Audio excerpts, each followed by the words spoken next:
马儿要吃草。如果喜欢我的影片，按赞、订阅、虽然加修理分享。车是目前汽车市场的主流趋势，但掀背车在部分地区还是相当受到消费者欢迎，因此不少车厂仍有推出掀背车款。日本车厂马自达近日就在欧洲市场发表了全新入门掀背小车 Mazda 2，只是这辆车看起来却十分眼熟。看到全新 Mazda 2的外观，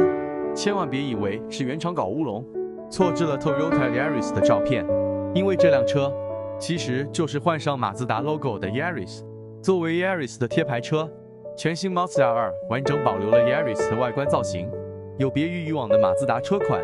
动感氛围更加鲜明。内装同样完整沿用 Yaris 的座舱布局，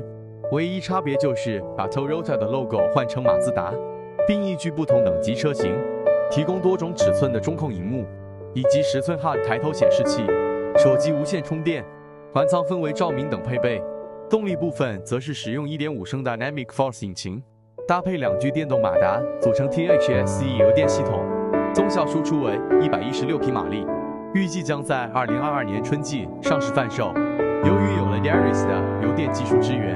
全新 Mazda 2也成为马自达在欧洲市场推出的首款油电车。其实车厂相互合作推出贴牌车的情况相当常见，马自达以贴牌合作的方式推出新一代 Mazda 2，除了可节省开发成本之外，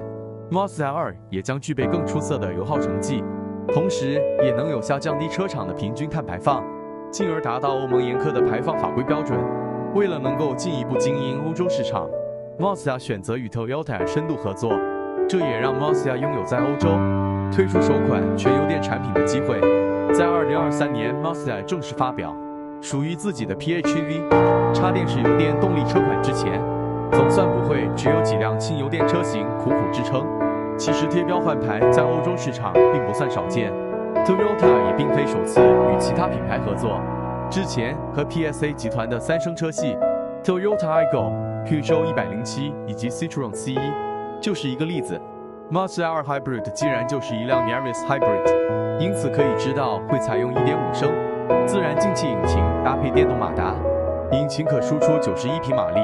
整套系统综效输出为114匹马力。以一辆 B 级巨的都会小掀背来说，这样的动力让0到100千米每小时加速只需要 9.7 秒，极速也有175千米每小时，应该十分够用了。目前只有新推出的2022年式